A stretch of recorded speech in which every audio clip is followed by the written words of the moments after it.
The vibration of my cell phone against the granite kitchen island cut through the quiet hum of the refrigerator. The digital clock on the microwave read exactly 7 in the morning.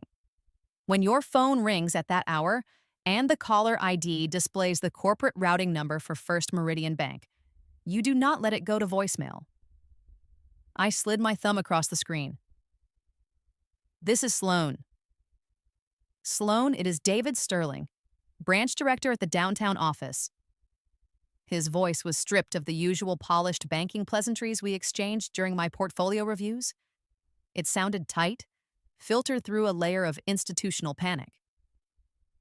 I know it is before business hours, but I need you to confirm you are in a secure location. I need you to sit down. I did not sit. I reached over and turned off the coffee grinder. I am standing, David, I said, my voice perfectly level. Tell me what is on your screen. I heard the heavy click of a mechanical mouse over the receiver. Our automated fraud division initiated a hard lock on your profile at 3 o'clock this morning, he said, speaking quickly. Sloan, there is exactly $100,000 in credit card debt registered under your Social Security number. The account was opened 22 days ago, fast-tracked to a signature tier, and completely maxed out over the weekend through a series of luxury retail transactions and high-yield vendor deposits. The morning light filtering through my kitchen window suddenly seemed too sharp. I did not drop the phone. I did not ask him how the universe could allow this to happen. I bypassed the emotional shock and went straight to the logistics. My credit files at Equifax, Experian, and TransUnion have been frozen for 4 years, I stated cleanly. I have not submitted a lending application since I bought my house. I know, David replied, dropping his voice almost to a whisper. That is why I am calling you directly instead of letting this route to the fraud queue. The application bypassed the hard inquiry suppression because the applicant submitted an internal verification override based on your flawless history with us. And Sloan, the individuals who utilized that card are standing in my lobby right now demanding that I lift the security freeze so they can push through one final wire transfer. My fingers tightened around the edge of the granite counter. Who exactly is in your lobby? A man and 2 women, he said. They are holding authorized user cards linked to your master profile. They identified themselves as your parents and your younger sister. They are currently threatening my tellers with a corporate complaint if I do not release the funds for a commercial lease deposit. They did not steal from a faceless corporation. They stole from me. Do not lift the freeze, I said. Do not indicate that you have spoken to me. I am leaving my house now.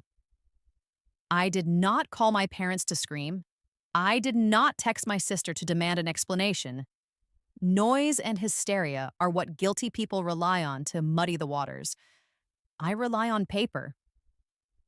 I walked directly to my home office safe, extracted my physical passport, my original Social Security card, and my driver's license and sealed them inside a rigid plastic document folder. The drive downtown took 18 minutes. I kept both hands on the steering wheel, then watching the gray morning traffic blur past the windshield. Panic is a luxury reserved for people who have safety nets. I only had a paper trail.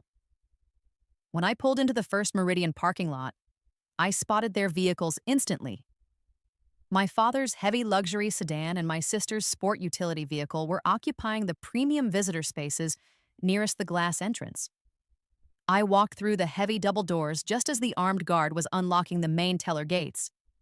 The polished marble floors amplified the sound of my heels, but my eyes locked immediately on the waiting area outside the branch director's office. There they were. My mother, Beatrice, was seated on a leather sofa, casually reading a financial magazine as if she were waiting for a spa treatment. My father, Richard, was pacing in front of David's frosted glass door and checking his heavy silver watch with an expression of manufactured corporate irritation. And my younger sister, Chloe, stood by the coffee station. She was wrapped in a pristine, tailored vicuña wool coat that still carried the stiff drape of a freshly unboxed purchase. A structured designer handbag sat on the marble table next to her, gleaming under the fluorescent lights. They were wearing my credit score. Beatrice saw me first. She did not flinch. Her face instantly arranged itself into a mask of weary, maternal patience, the exact expression she used whenever she needed an audience to believe I was the problem. She stood up smoothly, smoothing the front of her silk blouse. "Sloan, darling." Beatrice sighed, pitching her voice loud enough so the two tellers organizing their cash drawers could hear her clearly. There is absolutely no need for you to be here making a scene. David should not have disturbed your morning. Chloe's interior design firm hit a minor cash flow hurdle, and the commercial lenders were being completely unreasonable. She deserves help, not you. You already have a successful career and a beautiful home. I stopped walking. I did not raise my voice to match her theater. I looked at the $5,000 coat on my sister's shoulders, then back at my mother. The sheer, suffocating audacity of her tone hung in the sterile air of the lobby. She had just admitted to a federal felony in the tone of a woman, explaining why she borrowed a kitchen appliance. Richard did not even stand up straight. He leaned against the glass partition and let out an exhausted breath. "Let us not turn this into a legal production, Sloan. Then we secured a bridge loan using your profile. We will cover the minimums until Chloe's business turns a profit. You will figure it out in the meantime. You always do. Now go in there and authorize the release so we can get on with our day." Chloe finally looked up from her phone, rolling her eyes as if my presence was an inconvenience. "Honestly, your credit utilization was basically zero. It is not like you were using it. I do not know why you are being so territorial." They actually believed that sharing a bloodline granted them immunity from the federal penal code. They believed the bank was just another living room where they could manipulate the narrative until I simply surrendered to keep the peace. The frosted glass door opened. David Sterling stood in the threshold, his tailored suit immaculate, his expression strictly procedural. And he looked at my parents, then locked eyes with me. "Sloan," David said, "please come in." I walked past my father without a single word and stepped into the office. As I moved toward the chair opposite his heavy oak desk, Beatrice tried to slip through the doorway behind me, her heels clicking aggressively on the tile.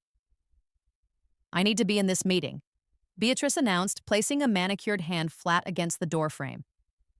"I am managing this transaction and my daughter is clearly confused about our family arrangement." David did not blink. He placed his own hand against the glass edge. "Ma'am, you are not the primary account holder. If you cross this threshold, I will have the armed guard remove you from the premises." Beatrice's jaw dropped. For the first time all morning, the arrogant mask slipped.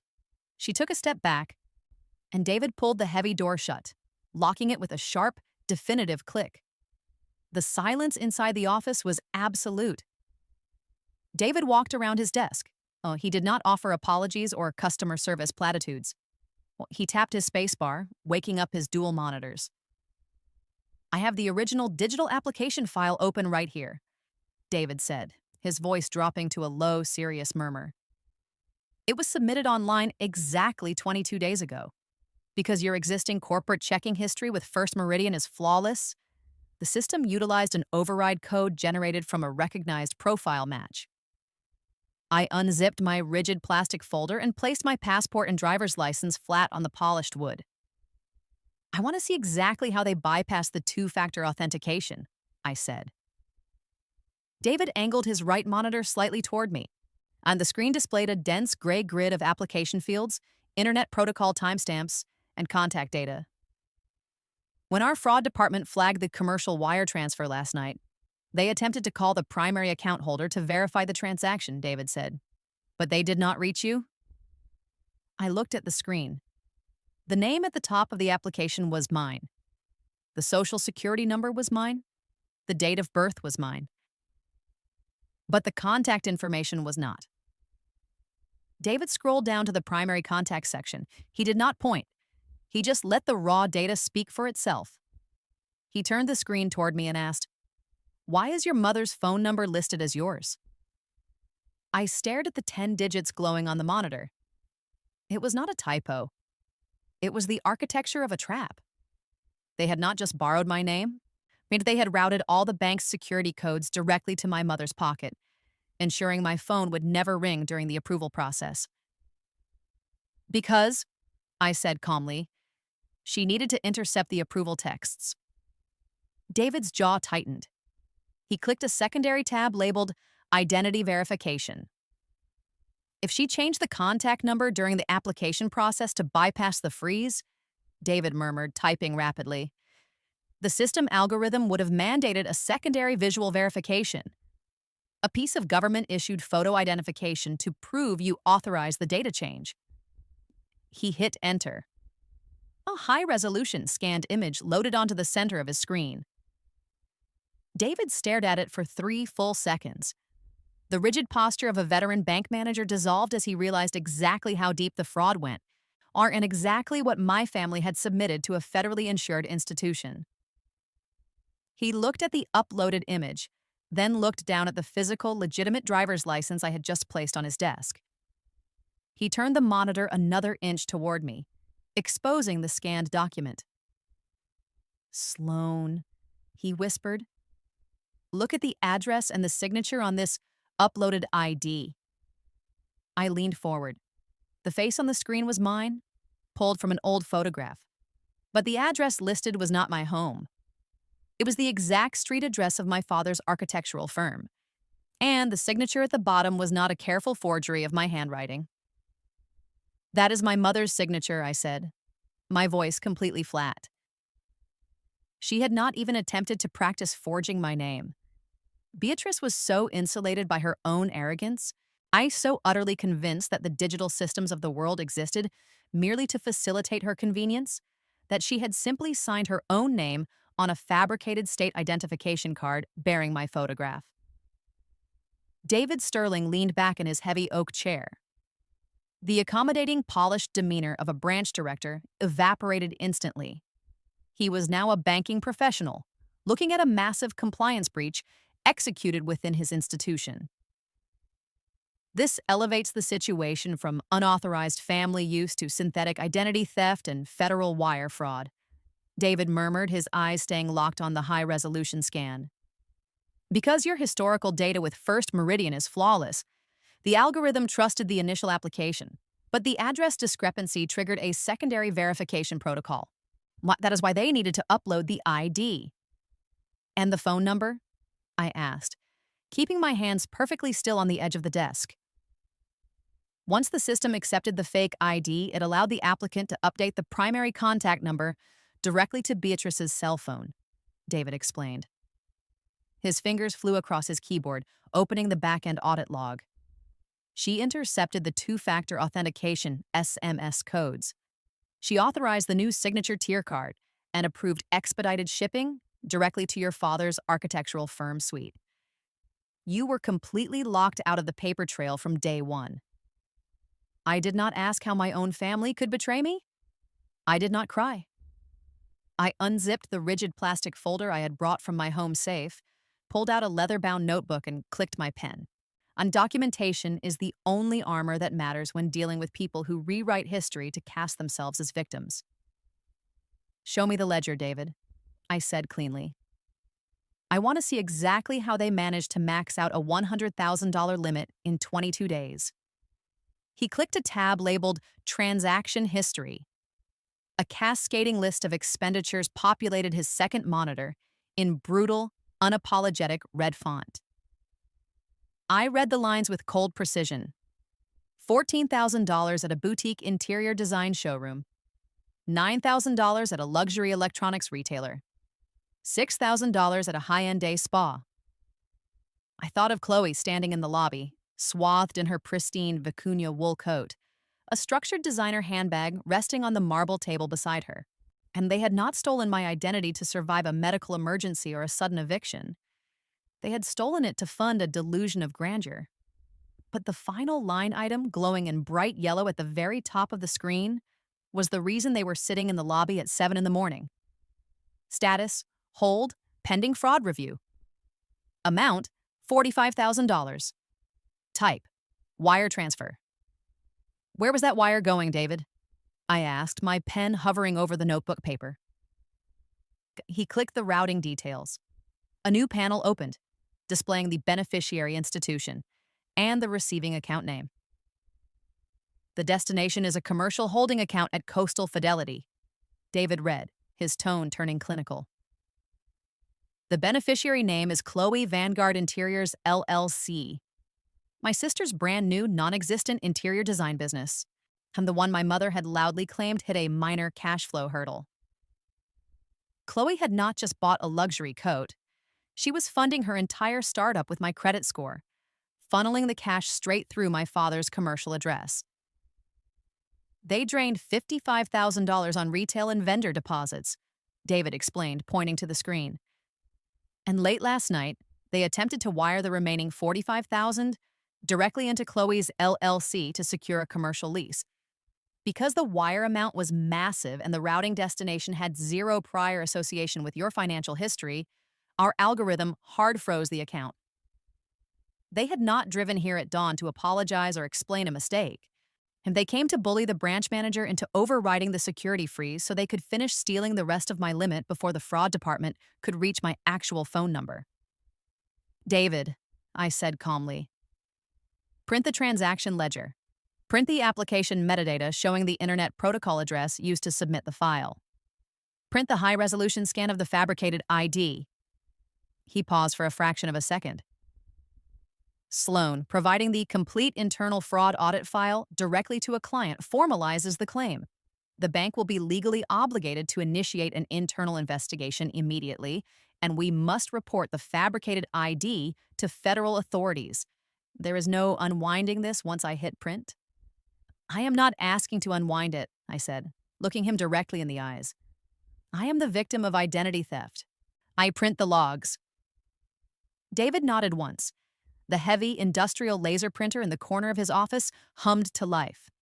The sound of crisp paper sliding into the output tray was the sound of a trap snapping shut.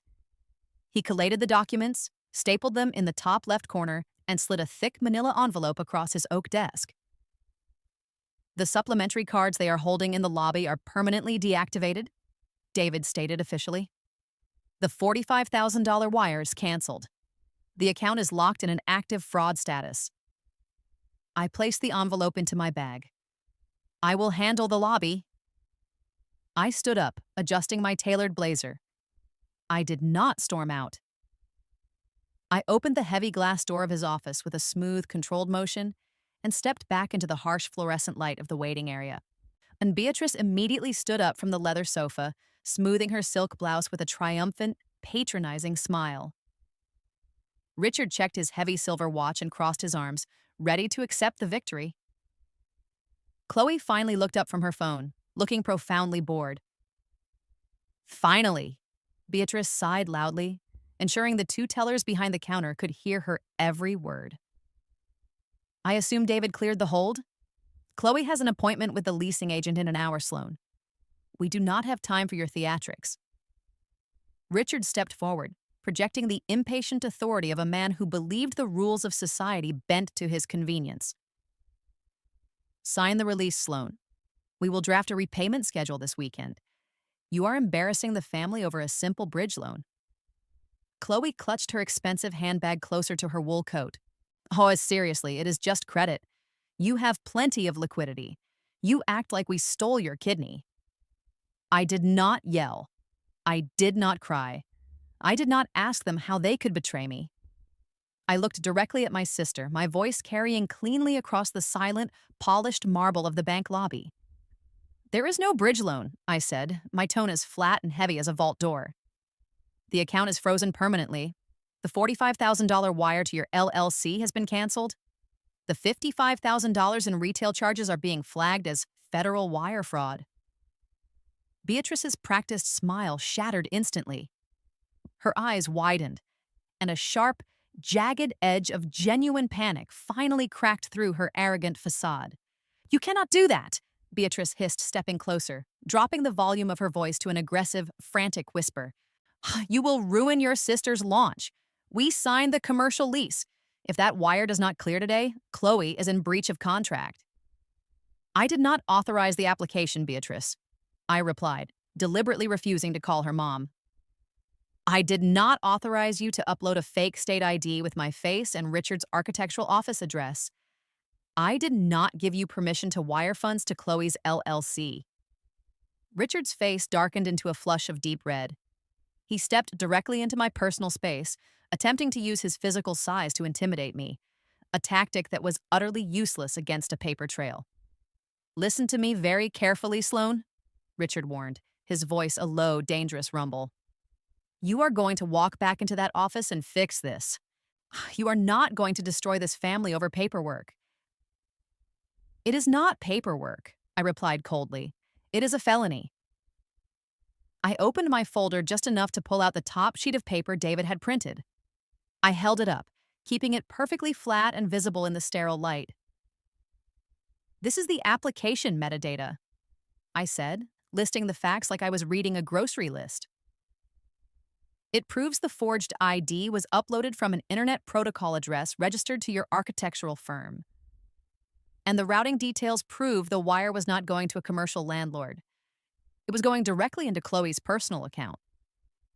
The color drained from Richard's face so fast he looked physically ill. He stared at the printed audit log as if it were a live explosive. Beatrice stopped breathing.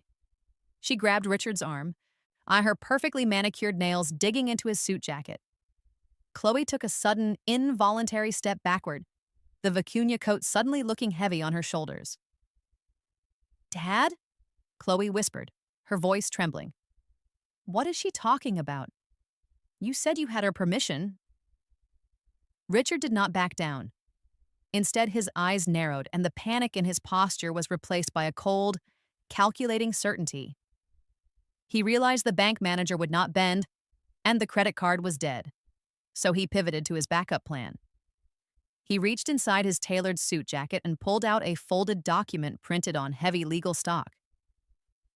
You think you can just shut us down?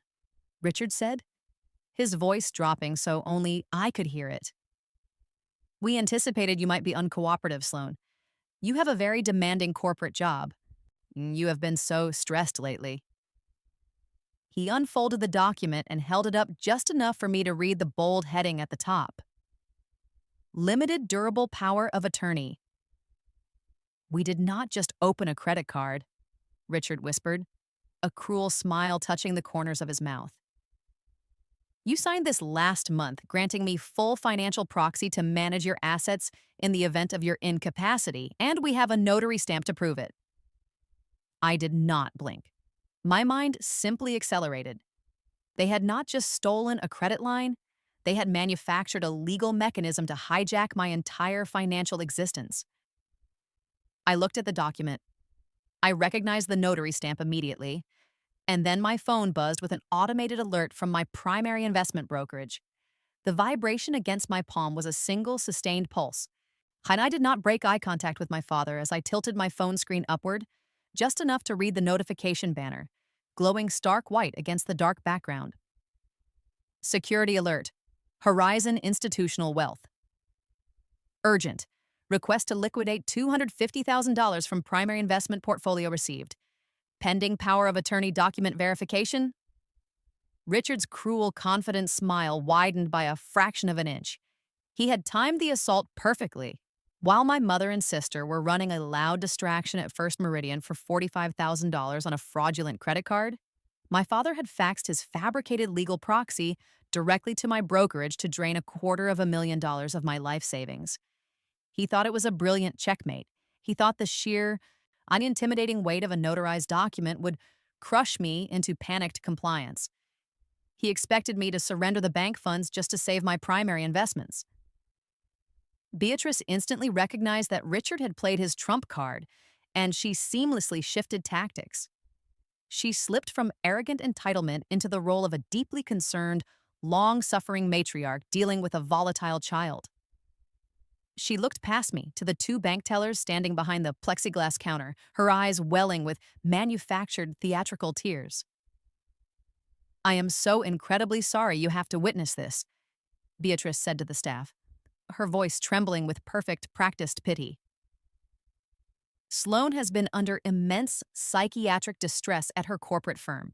We had to step in and assume legal guardianship of her finances for her own protection. She is simply confused and lashing out. We are just trying to get her the medical care she desperately needs. It was a terrifyingly effective strategy of manipulation. If I screamed at her, if I cried, if I tried to physically snatch the heavy legal paper from his hands to tear it up, I would instantly validate her narrative. I would look exactly like the unstable, erratic daughter throwing a public tantrum in a bank lobby, and they would look exactly like the weary, responsible custodians trying to protect me from myself. So I did not give them a show, I gave them procedure. "May I inspect the document, Richard?" I asked, my voice polite, even, and entirely devoid of any recognizable emotion. Richard hesitated. He was deeply suspicious of my calm, but his monumental ego ultimately won. He wanted me to read the exact terms of my own defeat in black and white ink. He kept a firm, white-knuckled grip on the top corner of the heavy legal stock and held it out for me to inspect under the harsh fluorescent lights. I did not try to grab it. I just let my eyes scan the dense, boilerplate text. It was a standard durable power of attorney, legally granting Richard sweeping absolute authority over my real estate holdings, bank accounts, and investment portfolios. But I was not reading the financial liability clauses. I was looking for the execution block at the very bottom of the second page. There was my forged signature. Beside it was the date of execution, October 14th. And directly below that was the raised blue ink seal of the notary public who had sworn under penalty of perjury that I had physically stood before them to sign away my financial autonomy. Evelyn Vance. Commission expires 2029, State of Illinois. Evelyn Vance, I read aloud, ensuring my voice carried cleanly and sharply across the quiet, marble lobby. The senior commercial escrow manager at your architectural firm, Richard. That is your own employee's official state stamp. Evelyn is a fully licensed, bonded notary public. Richard snapped, crossing his arms, instantly defensive but attempting to remain fundamentally unbothered. She officially witnessed your signature. The document is perfectly legal, Sloan. Now tell David to lift the security freeze on Chloe's business wire transfer, or I will fax this proxy directly to your corporate human resources department and officially inform them of your sudden mental breakdown. A legal document is only valid if the principal actually signs it in the physical presence of the notary, I replied, unzipping the rigid plastic folder I had carried from my home safe. And since I have not stepped foot inside your architectural firm in over 2 years, Evelyn just committed federal notary fraud to help you execute a financial crime. Chloe let out a sharp, panicked breath, clutching her structured designer handbag tightly against her expensive vicuña wool coat. "Dad," she hissed, her eyes darting frantically between us. "What is she doing?" "I am checking the exact date Evelyn stamped on this forgery," I said. "I'm pointing directly to the line beneath the blue seal without touching the paper." "October 14th? Exactly 3 weeks ago." Beatrice rolled her eyes, leaning heavily against the branch director's frosted glass door. "Yes, Sloan, October 14th. The day you finally came to the office crying and agreed to let your father help you manage your overwhelming, stressful portfolio. What exactly is your point?" I did not answer her directly. I reached deep into my rigid plastic folder, bypassed my bank statements entirely, and pulled out my physical navy blue United States passport. I opened it to the middle pages, laid it completely flat on the small marble table in the waiting area, and tapped the bright, undeniable ink of an international customs stamp directly next to their forged legal document. "My point, Beatrice," I said, on looking her dead in the eye, "is that on October 14th, I was physically standing in Geneva for a global supply chain summit. I departed the country on the 12th and returned on the 18th. Here is the entry stamp from Geneva Airport. Here is the exit stamp. And underneath this passport is the corporate flight manifest." The silence that fell over the First Meridian lobby was absolute, dense, and suffocating. The tellers stopped typing entirely, their hands hovering frozen over their keyboards. The armed security guard near the entrance stopped shifting his weight. Richard stared down at the passport ink. The color drained from his face in a rapid, highly visible wave. The arrogant, bulldozing patriarch vanished into thin air. I replaced instantly by a man realizing he had just anchored a federal felony to a Tuesday I spent nearly 4,000 miles away on another continent. Beatrice's mouth opened, but no sound came out. Her condescending, maternal mask completely dissolved, leaving only raw, unfiltered terror. She looked at the passport ink, then at the forged document still in Richard's hand, her mind frantically trying to construct a new lie, fast enough to bridge the impossible gap in her narrative. "You could not have been in Geneva," Chloe stammered, her voice suddenly high, reedy, and devoid of any entitlement. You told Mom you were working from home that entire week." "I told Beatrice I was unavailable," I corrected cleanly, my eyes never leaving Richard's pale face. "Because I knew she would ask me for money to fund your fake business. I did not tell her where I was physically located." A notary public officially verifying the signature of a person who is documented by federal border control to be on another continent is not a simple clerical error, Richard, I stated clearly, my voice ringing out. It is a conspiracy to commit fraud. It carries severe federal prison penalties. And it immediately and permanently revokes the commission of the employee who stamped it. I did not give them a single moment to regroup or strategize. I pulled my cell phone from my pocket, opened my encrypted email application, and drafted a new message. I typed in the direct address for the State Notary Commission's Fraud Division. I carbon copied my personal attorney and the institutional fraud department of my Horizon brokerage account. "What are you doing?" Richard demanded, his voice dropping into a desperate, reedy panic as he realized he had lost absolute control of the room. "I am executing a surgical strike," I replied smoothly, my thumbs flying across the digital keyboard without breaking rhythm. "I am attaching a high-resolution photograph of your forged document and the application metadata David printed, showing the Internet Protocol trace leading directly back to your office. I am officially reporting Evelyn Vance for notary fraud, and I am reporting you for attempted asset theft." I hit send. Richard's chest heaved. "You reported Evelyn. She will lose her commission. She will be indicted." "Yes," I agreed calmly, slipping the phone back into my pocket. "And when the state investigators seize her physical notary journal, they will find that my signature is entirely missing from the October 14th entry because I was not there. And when Evelyn realizes she is facing felony fraud charges and federal prison time, she is not going to protect your architectural firm. She is going to tell the investigators exactly who ordered her to apply that stamp to a forged document." Richard opened his mouth to speak, but the heavy frosted glass door of the manager's office clicked open sharply behind us. David Sterling stepped out into the lobby. He had not just been hiding behind his desk. He had been watching the entire exchange through the glass, listening to Richard verbally admit his intent to extort me with the paperwork in front of witnesses. "David," Richard stammered, frantically trying to fold the forged power of attorney back into his tailored suit jacket. This is a private family matter. We are leaving the premises immediately." "You are not leaving with that document," David replied, his tone icy, authoritative, and unyielding, stepping smoothly into Richard's path to block the exit. "It is now physical evidence in an active bank fraud inquiry. Hand it to me immediately, or I will instruct my armed guard to lock the exterior doors and call local dispatch." Beatrice gasped, her manicured hand flying to her chest. Chloe shrank back against the coffee station, her eyes darting frantically toward the glass exit doors. Richard froze. If he handed the paper over, the bank would officially log the forgery into evidence. If he refused, he looked exactly like a criminal attempting to destroy proof in front of witnesses. He shoved the heavy legal stock into David's waiting hands, his jaw clenched so tightly a muscle visibly twitched in his cheek.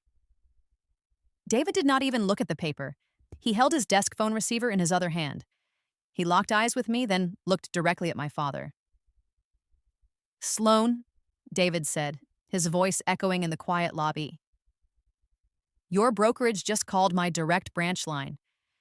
They received your email and the photographic evidence of your physical absence during the notarization.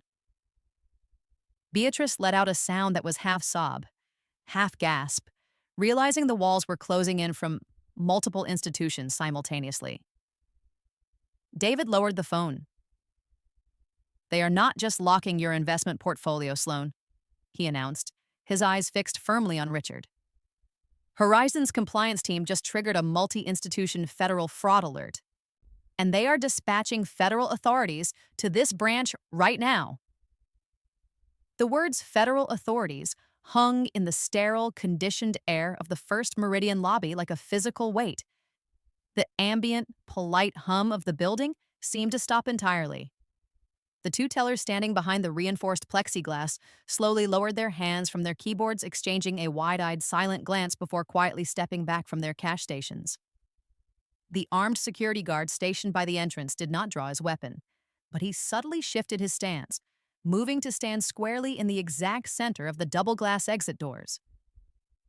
Richard's face underwent a catastrophic, irreversible transformation. The calculating architect who had just attempted to extort $250,000 from his own daughter completely evaporated, while he looked at the heavy glass doors, then at the armed guard, and finally at David Sterling. "David, you need to call them back," Richard stammered, his voice cracking, entirely stripped of its usual booming boardroom authority. "You need to call Horizon right now and tell them this was a massive miscommunication.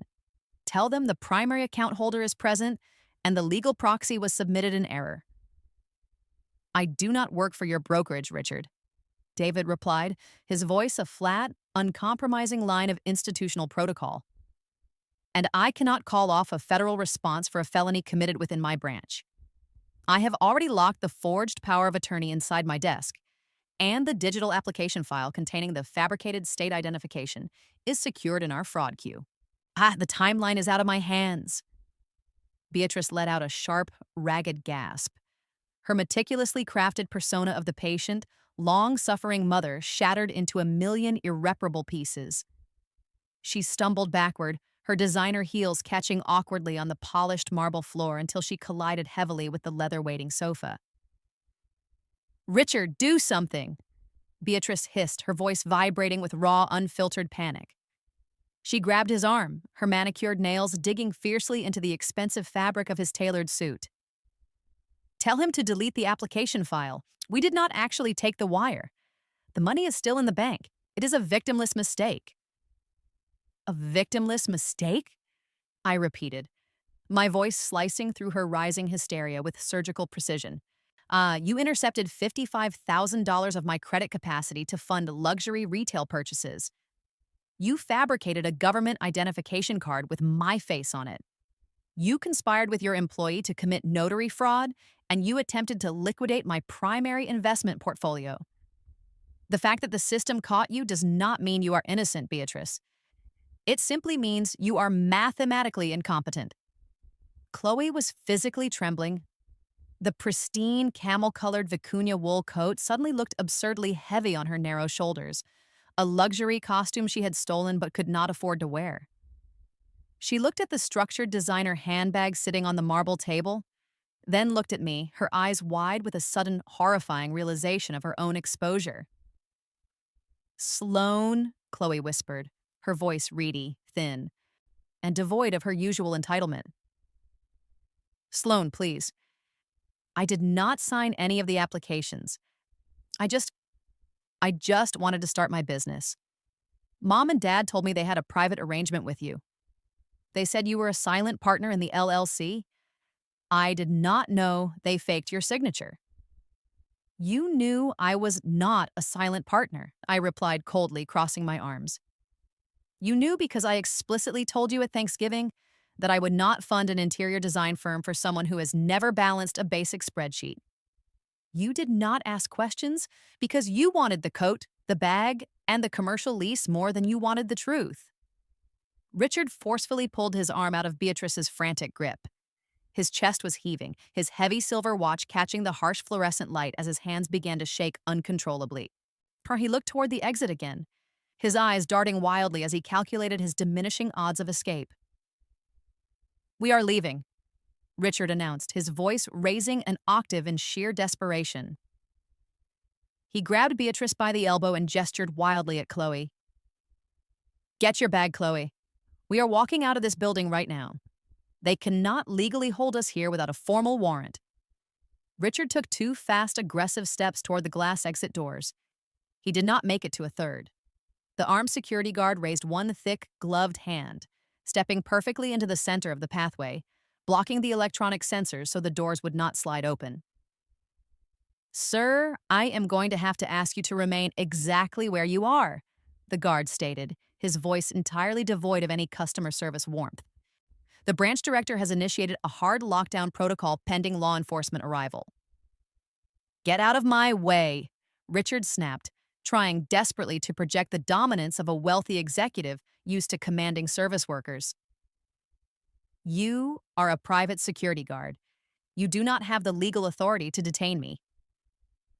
I have the explicit authority to secure the perimeter of a federally insured financial institution during an active verified fraud event," the guard replied, his hand resting casually but deliberately near his utility belt.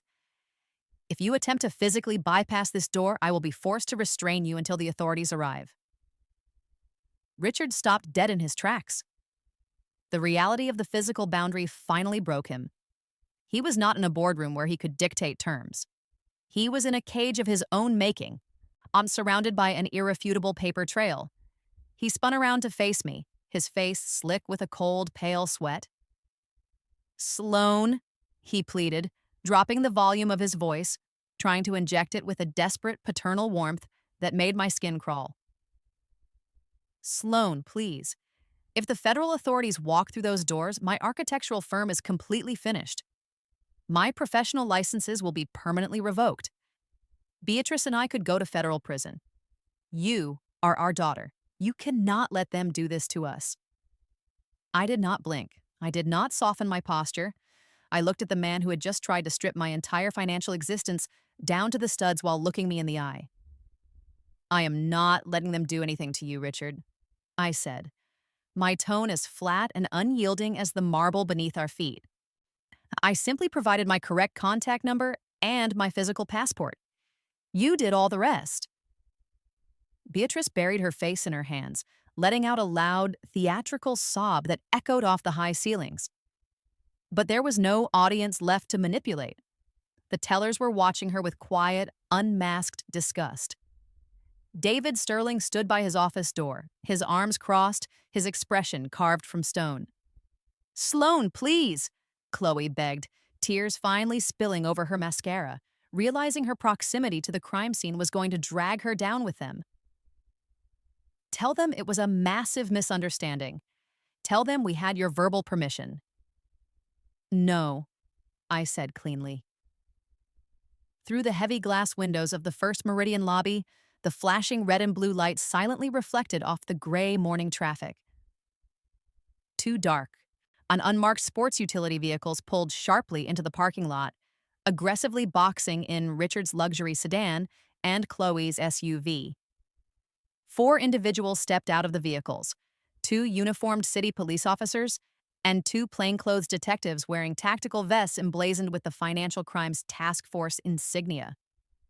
The lead detective walked purposefully toward the entrance, holding a gold shield up to the reinforced glass and locking eyes directly with the security guard. The guard nodded, stepping back to manually override the electronic lock. The moment the heavy glass door slid open, the ambient noise of the city spilled into the silent lobby. The lead detective stepped inside, his sharp gaze sweeping the room. He bypassed my trembling family entirely, moving straight toward David and me, his eyes landing on the open, navy blue passport resting on the marble table. The lead detective did not ask the tellers who was causing a public disturbance. He stopped at the small marble table, his eyes shifting from my open passport to the thick manila envelope and the forged power of attorney in David Sterling's hands. Richard's survival instinct kicked in immediately. He abandoned his desperate, cornered posture and rushed toward the detective, instantly adopting the smooth, persuasive tone of a concerned, wealthy patriarch attempting to manage a service error. "Detective, thank goodness you have arrived," Richard said, his hands raised in a gesture of practiced diplomacy, forcing a tight, anxious smile. "This is a terrible, escalating family misunderstanding. My daughter Sloane has been dealing with severe psychiatric distress. We merely secured a temporary line of credit and a legal proxy to ensure her assets are protected while she seeks inpatient treatment. She is paranoid and lashing out at her mother and me." The detective did not shake Richard's extended hand. He did not even look at him. He looked directly at the branch director. "I am Detective Russo, Financial Crimes Task Force," he stated, his voice a low, gravelly hum that demanded total, immediate compliance in the room. "We received an automated priority escalation from Horizon Institutional Wealth, corroborated by a direct digital fraud report filed from this specific branch." "I am David Sterling, branch director," David replied, his voice echoing with cold, institutional authority. "The man currently speaking to you just presented a forged power of attorney to attempt to bypass a hard fraud freeze. The envelope in my hand contains the digital metadata proving his wife uploaded a fabricated state identification card to open a $100,000 credit line under the victim's social security number. The internet protocol address used for the application traces directly back to his commercial architectural firm. Furthermore, he just used the forged legal proxy to attempt a $250,000 asset liquidation at the Horizon brokerage." Richard's mouth opened, but the smooth, diplomatic words died in his throat. A sickly, pale gray washed over his face. I stepped forward. I did not raise my voice to compete with my father's lies. I simply tapped my open, navy blue passport. "Hi, my name is Sloane," I said calmly. "The power of attorney my father is holding claims I signed it in his architectural office on October 14th, officially verified by his employee's state notary stamp. The entry and exit stamps in this physical passport prove I was located in Geneva, Switzerland, from the 12th to the 18th for a corporate summit." Detective Russo looked down at the dark passport ink. He looked at the raised blue notary seal on the heavy legal stock. He did not need a tearful confession or a dramatic breakdown. He had a mathematical, geographical impossibility. He turned his attention back to Richard. "Sir," the detective said, his tone devoid of any sympathy, "a family dispute is an argument over a holiday dinner. A notarized forgery used to attempt a $250,000 institutional liquidation across state lines is a Class 2 federal felony." Beatrice let out a piercing, breathless gasp. The condescending matriarch who had told me I deserved absolutely nothing completely dissolved into sheer terror. "We did not actually take anything," she shrieked, pointing a trembling, manicured finger at me, tears ruining her expensive makeup. "The massive wire transfer did not even go through. No one lost any actual money. You cannot arrest us for trying to secure a commercial lease to help our own daughter." "Ma'am," Russo replied, smoothly unholstering a pair of heavy steel handcuffs from his tactical belt. You successfully defrauded a federally insured institution for $55,000 in luxury retail charges using a fake government ID bearing your signature. The fact that the bank caught your second, larger attempt does not legally erase the first." The lobby fell dead silent as the cold metal cuffs clicked sharply around Beatrice's wrists. She did not fight. Her knees simply buckled, and one of the uniformed officers had to physically hold her upright by her elbows. Her tailored silk blouse wrinkled instantly, her perfect, arrogant mask completely destroyed in front of the banking staff she had just insulted. Richard took half a step backward, slick with a cold sweat. "I am a prominent commercial architect," he stammered, looking at the officers like they had forgotten their place in society. "I demand the immediate right to call my corporate attorney." "You will have plenty of time to call your counsel from the holding cell," Russo said, gesturing cleanly for the second officer to detain him. The mechanical ratcheting sound of the steel cuffs echoing off the high marble ceilings was the most definitive sound I had ever heard. As they placed Richard in handcuffs, Chloe finally broke completely. She stood frozen by the leather armchair, clutching her pristine designer handbag against her vicuña coat. "Mom? Dad?" she whispered, her voice cracking into a high-pitched, pathetic sob. "What about my commercial lease? The landlord needs the deposit today. My entire interior design business." I looked at my younger sister taking in the luxury outfit bought entirely with my stolen credit score. "Your LLC is dead, Chloe," I said, as my voice perfectly level. "The $45,000 wire is permanently canceled, and the designer bag you are currently holding is now officially classified as stolen merchandise purchased with fraudulent funds. I strongly suggest you hand it over to the officers right now before they formally charge you with possession of stolen property." Chloe stared at me, her eyes wide with absolute terror.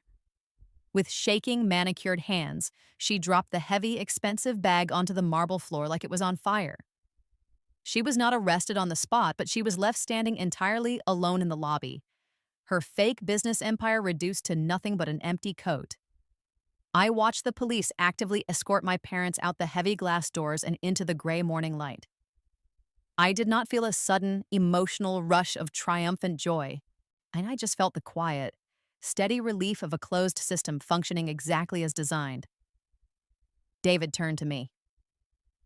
"The signature credit line is officially dissolved from your social security number," he confirmed, walking back to his terminal. "The $55,000 in retail charges are now First Meridian's internal fraud loss, which our legal team will aggressively pursue directly against your parents for maximum restitution. You owe absolutely nothing, Sloan. Horizon's compliance team also verified your portfolio is securely locked under a secondary biometric protocol. They did not touch a single cent of your actual liquidity."